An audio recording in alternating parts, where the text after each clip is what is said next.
चलिए इस प्रश्न को देखें जरा ध्यान से, कैसे सॉल्व करेंगे।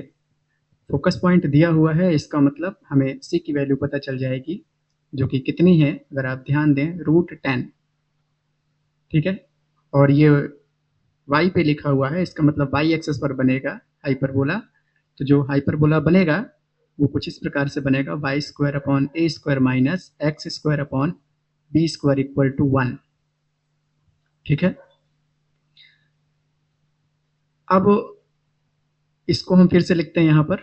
ठीक है, स्टैंडर्ड इक्वेशन ऑफ हाइपरबोला कितना लिखा है, y square upon a square minus x square upon b square equal to 1।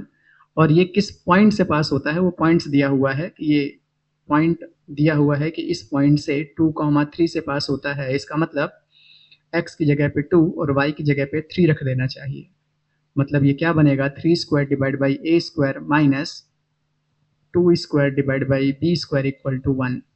ठीक है, मतलब ये 9 divide by a square minus 4 divide by b square equal to 1। अच्छा, साथ में एक बात और देखिए कि जो सी स्क्वायर की वैल्यू होती है वो कितनी होती है, ए स्क्वायर प्लस बी स्क्वायर होती है। मतलब अगर हम और ध्यान से देखें तो हम ये लिख सकते हैं कि √10 का स्क्वायर कितना होना चाहिए, ए स्क्वायर प्लस बी स्क्वायर के इक्वल होना चाहिए। मतलब हम और ध्यान से देखें तो हम ये भी कह सकते हैं, रूट से स्क्वायर काट के, कि 10 equal to a square plus b square होना चाहिए। मतलब और अगर हम ध्यान से देखें तो हम ये कह सकते हैं, क्या कह सकते हैं कि 10 minus b square equal to a square. ठीक है, तो पहले आप इधर से यहाँ तक नोट कीजिएगा, उसके बाद ये नोट कीजिएगा, है ना। चलिए, अब ये जो ए स्क्वायर और बी स्क्वायर में रिलेशन आया है, यहाँ से आप चाहें तो बी स्क्वायर की वैल्यू निकाल सकते थे। ठीक है, ए स्क्वायर की वैल्यू निकालें, आप चाहें तो बी स्क्वायर की वैल्यू निकालें, कुछ भी कर सकते थे। तो हम एक काम करते हैं, इक्वेशन को ए स्क्वायर में लेके जाते हैं, तो हम क्या करते हैं, बी स्क्वायर की वैल्यू निकालते हैं। ठीक है, ताकि हमारी इक्वेशन ए में चले, इक्वेशन है ना, वेरिएबल ए हो केवल। उठा के लेकर आइए, कितना आ जाएगा, 9 divide by a square minus 4 divide by b square की वैल्यू कितनी है, 10 minus a square equal to 1। इसको एलसीएम लेके सॉल्व करें, कितना आ जाएगा, a square into 10 minus a square, इसका यहाँ इंटू, मतलब 9 में 10 माइनस ए स्क्वायर का इंटू माइनस 4 में ए स्क्वायर का इंटू इक्वल टू 1। कितना आ गया ये, 90 minus 9 A square minus 4 a square equal to, इसका यहाँ into a square 10 minus a square. मतलब ये कितना आ गया, 90 माइनस, ये हो गया बेटा 13, कितना हो गया ये दोनों प्लस हो गए, कितना हो गया, 13 ए स्क्वायर। ठीक है, उसके बाद इक्वल टू यहाँ पर 10 ए स्क्वायर माइनस ए की पावर 4 हो गया।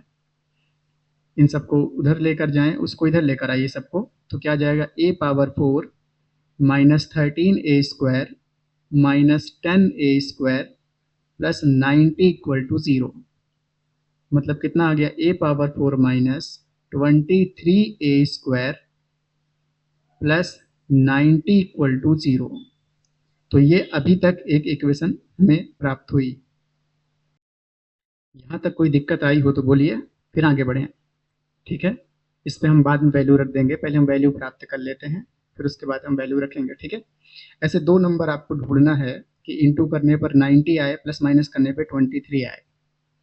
तो वो नंबर क्या होगा, देखिए, ए पावर 4, 18 और 5, वो नंबर क्या हो जाएगा, 18 ए स्क्वायर माइनस 5 ए स्क्वायर। जब आप इन दोनों को मल्टीप्लाई करेंगे तो प्लस 90 आएगा, और प्लस करेंगे तो माइनस का 23 आ जाएगा, प्लस 90 इक्वल टू 0। मतलब यहाँ से ए स्क्वायर कॉमन ले लें तो क्या मिलेगा, ए स्क्वायर माइनस 18, माइनस 5 कॉमन ले लें तो ए स्क्वायर माइनस, यहाँ पर कितना आ जाएगा, 18 इक्वल टू 0। मतलब ए स्क्वायर माइनस 18 फिर से कॉमन ले लें तो क्या मिलेगा, ए स्क्वायर माइनस 5 इक्वल टू 0। मतलब ए स्क्वायर माइनस 18 इक्वल टू 0 और ए स्क्वायर माइनस 5 इक्वल टू 0। मतलब ए स्क्वायर की वैल्यू एक 18 मिल जाएगी और एक ए स्क्वायर की वैल्यू क्या मिल जाएगी 5। दो वैल्यू यहाँ पर ए स्क्वायर की मिल गई हैं। अब इतना पहले नोट कीजिए आप लोग, ठीक है। चलिए आगे देखिए, अब इसमें से कौन सी वैल्यू एक्सेप्ट करें कौन सी नहीं, तो आपकी जानकारी के लिए जरा देखिए ध्यान से कि सी की वैल्यू ग्रेटर देन होती है ए से, ठीक है। और सी की वैल्यू है कितनी, अगर दोनों को स्क्वायर कर दें थोड़ी देर के लिए देखिए आप, तो इसका मतलब सी स्क्वायर बड़ा होना चाहिए ए स्क्वायर से, ठीक है। ध्यान दीजिएगा, सी की वैल्यू कितनी है 10, सी स्क्वायर की वैल्यू, क्योंकि सी की वैल्यू 10 है, उसका स्क्वायर करेंगे तो ये बड़ा होना चाहिए ए स्क्वायर से, मतलब 10 is greater than A square, ठीक है। कोई दिक्कत यहाँ तक नहीं। अब आप देखिए कि अगर हम इसमें दो वैल्यू हमें आई है, प्राप्त हुई है, एक 18 और एक 5 ए स्क्वायर की।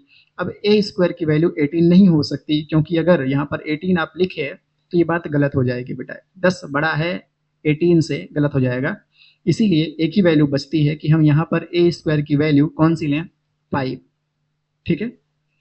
तब सही होगा फिर कि 10 बड़ा है 5 से, ठीक है ना। तो इसलिए हमें पता चला कि हम ए की वैल्यू, ए स्क्वायर की वैल्यू कौन सी ले सकते हैं, केवल 5 ले सकते हैं। 18 को हटा दीजिए, निगलेक्ट कर देंगे इसे। जैसे ही ए स्क्वायर की वैल्यू आ जाएगी, उसके बाद आपको वो आपने जो नोट किया है, वहाँ पर एक बात आपने नोट किया था, ए और बी में रिलेशन क्या नोट किया था कि जो बी स्क्वायर है वो कितना था 10 माइनस ए स्क्वायर, मतलब बी स्क्वायर की वैल्यू कितनी आ जाएगी 10 माइनस 5। बी स्क्वायर की वैल्यू भी कितनी आ गई 5। और जब ए और बी की वैल्यू आ गई तो इस इक्वेशन पे जो हम सबसे पहले ही लिख लिए थे वहाँ पर वैल्यू रखेंगे। तो y square upon a square minus x square upon b square equal to 1 पर वैल्यू रखेंगे। कितना आ जाएगा y square divide by 5 minus x square divide by 5 equal to 1। ये हो जाएगा इक्वेशन ऑफ हाइपरबोला, ठीक है। कोई दिक्कत, नोट किया जाए इसे।